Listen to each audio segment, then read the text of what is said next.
since na-mention nyo nga na matagal na rin kayo sa music industry. Kayo ba, nagkaroon din ba kayo in your life na parang, ito na yung pinaka-doom na nangyari sa buhay nyo, tapos parang kailangan na parang, stop na ba ako? Before ako mapunta sa Doom Rockets pre-pandemic, may time na nagpahinga ako sa music. Naglaro akong Tamiya.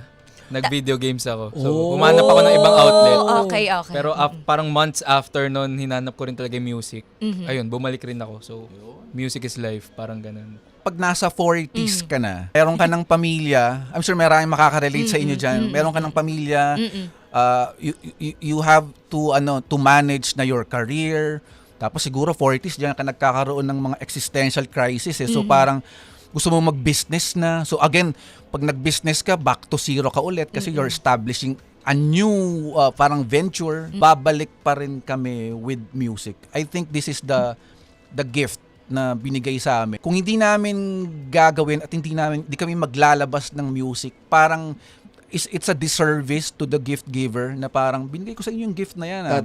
Binigay ko sa inyo yung story nung merong nahuling infidelity na something. Hindi nyo i-share.